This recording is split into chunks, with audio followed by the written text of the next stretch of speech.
Dear family and friends, today through this video, I want to let you know that I have fibromyalgia. To be honest, I'm terrified. I'm terrified of being judged or worse, not believed. I ask of you to have an open heart and mind through this video where I will further explain what this illness intakes and how it affects my life, and furthermore, yours. By wanting your understanding, I also make a commitment to understand that this is hard for you too. My fear about not being believed and judged comes from being dismissed by doctors for many months, by being overlooked by the medical community overall, and by even being called crazy at a certain point. These are things that not only I had to deal with, but I know that millions of others had to deal with as well before being diagnosed. And I know that I'm not only speaking for myself when I say that taking this from the rest of the world is hurtful but bearable. But when talking about the people that we love, like our family members and people that we truly care about, it's very scary to think that we're going to get the same reaction than we've gotten from the world.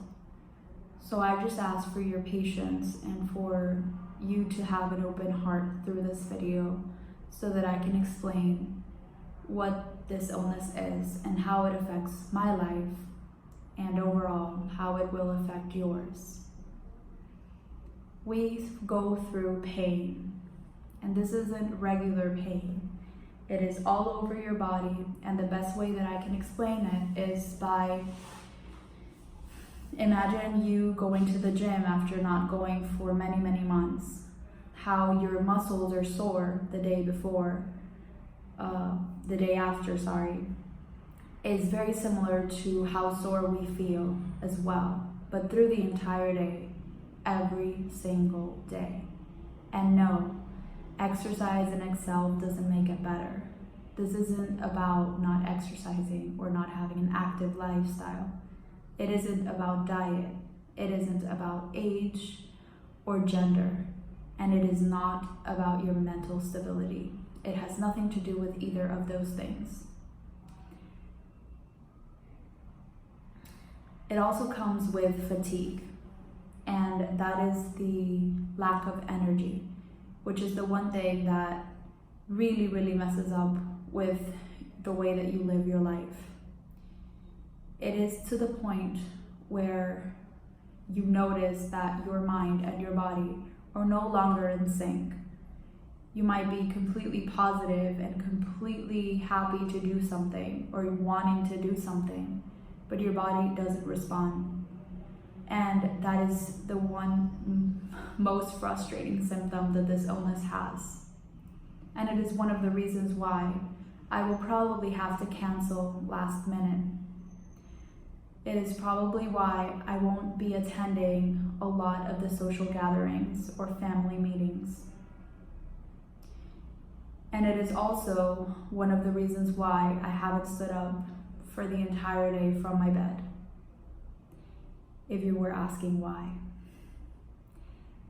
It is important for me to explain to you all of these things so that when you see that I don't stand up from bed or that I need to cancel because I can't possibly make it, so that you understand the reasons why.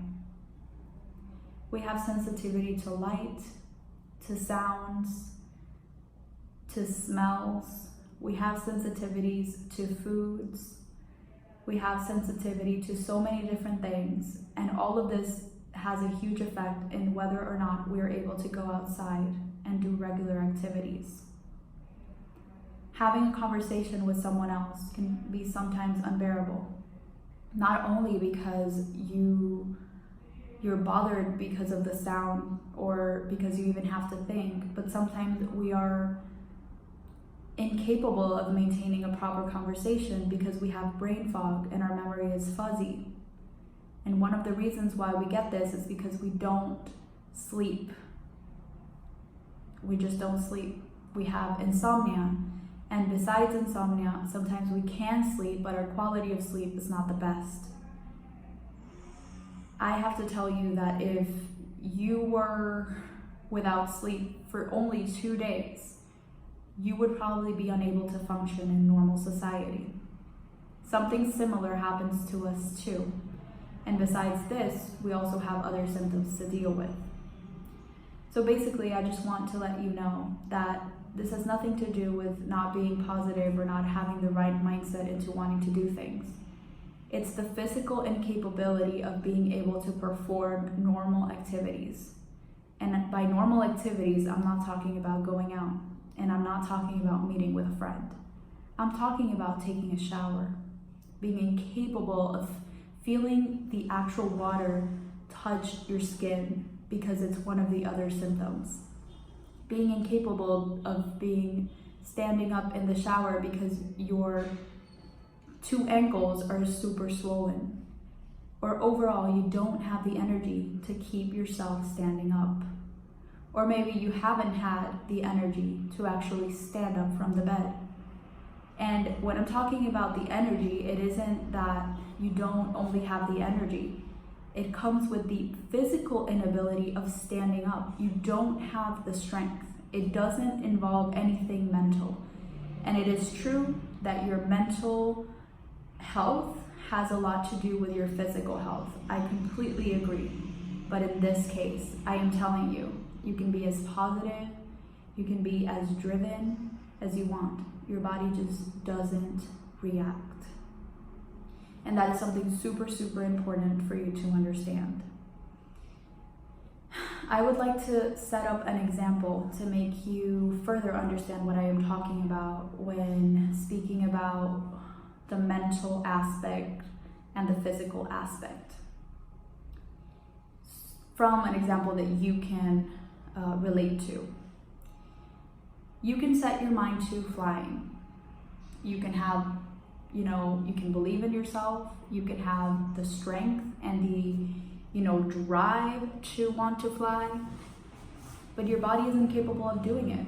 It's not its normal, physical ability that it can do. It's just not right. It's just not going to happen. You can have all the mental strength that you want, and you will not be able to fly because physically you can't. And it is the same principle from this example that applies to us with our illness. Our inability to do things is because of this illness. It's pushing us down, it is draining our body, and it makes our bodies react in a very, very difficult ways to control. And this has nothing to do with mindset. I am a very, very positive person. I haven't had depression in years, and that's something I want to talk about too. Depression is another symptom from fibromyalgia. But wouldn't you be depressed? Or wouldn't you be sad that you're incapable of doing the things that you've always been able to do? And suddenly, not even with all of your emotional and mental strength can you do it. Can you do the things that you set your mind to? Because your body is stopping you from it. And that is a really hard concept to grasp. It is a hard thing to just overall understand. And something else is that by it affecting us in this way, it also affects you. Because if you love me or someone that has this illness, seeing someone being bedridden at such a young age, or even at any age, is unbearable. Because you love this person, you want the best for them, and it's hard for you to see them not enjoying life as much and not doing as much with their time. And overall, it's difficult to grasp. So, and there's something that I have had to understand too, and it is this that I'm telling you guys right now. that it is not only hard for us, but it is also hard for the people around us. And people around us get frustrated.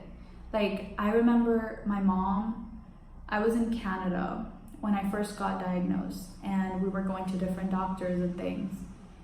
And I remember us fighting all of the time. I couldn't stand up in the morning, but we had to get to the doctor's appointment, you know, and I only had a couple of more days before I had to leave, so we couldn't postpone it. It wasn't that I didn't want to do it. It's the fact that I couldn't. Like, standing up took effort that I didn't have. Like, I didn't have strength to actually do it. She would actually have to pull me from the bed to help me up and help me incorporate into my body. I would have to stretch for a really long time. I would have to do all these different things, and it was so much work. And for someone who has never had an illness, standing up from bed is like, dude, I just like stood up and that's it. Like, there isn't a lot of thought going through that. But for someone that is chronically ill, just standing up from bed, like incorporating into your body, that's like really hard. And it was frustrating for me, and I fought a lot with my mom because I'm like, don't you understand that I'm sick? And she was like, well, don't you understand that you need to go to the doctor so that you can get better?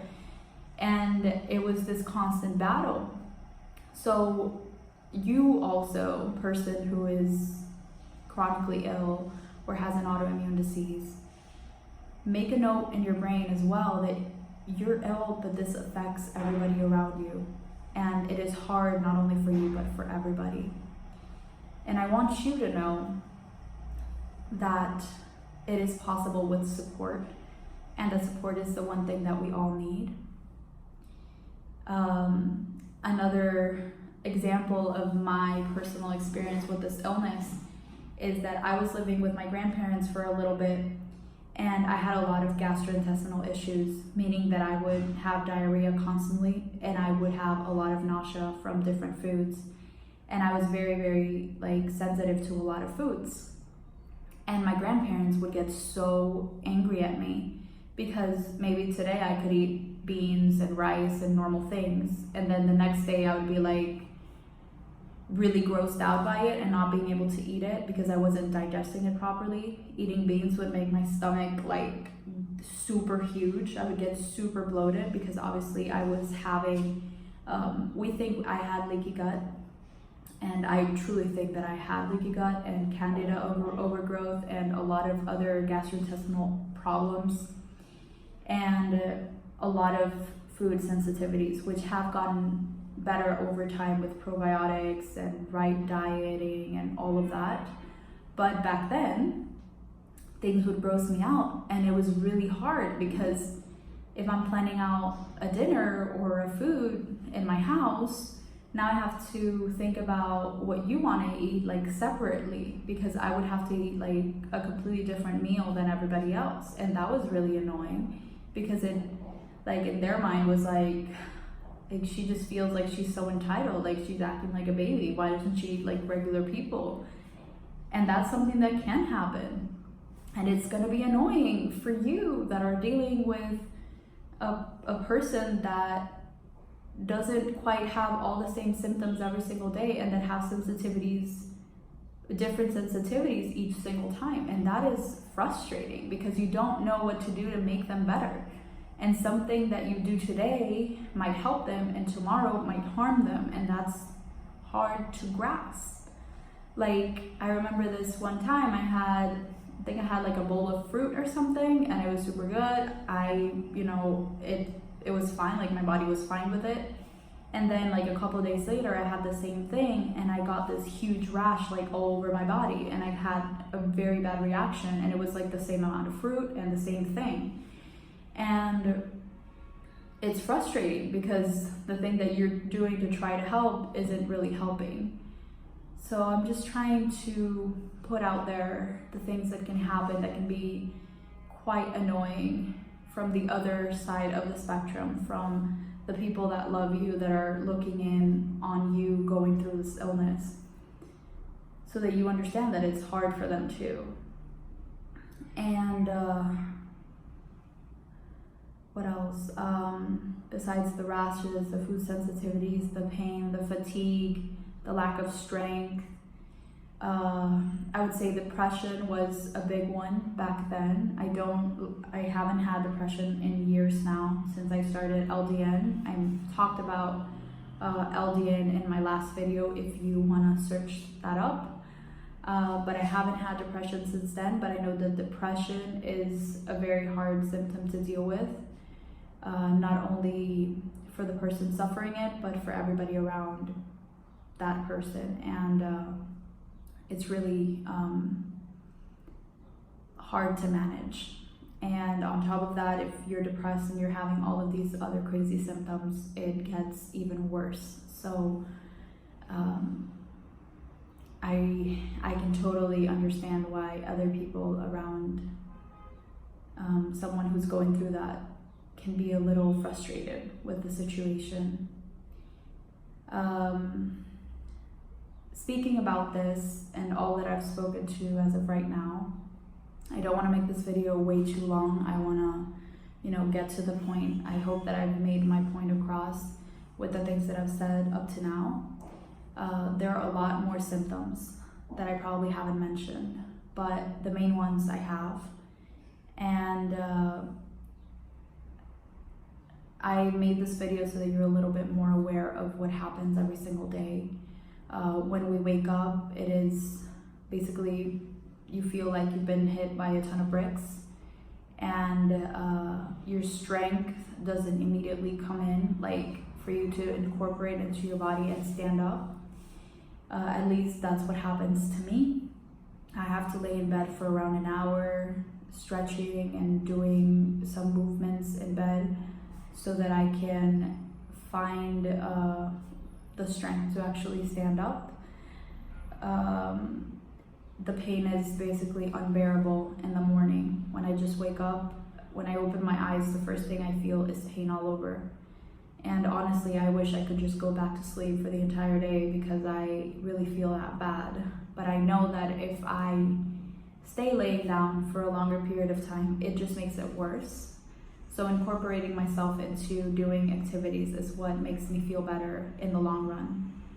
I will warm up, and eventually throughout the day I will get better, but mornings are the worst time of the day for me, and I know for most people it is the same.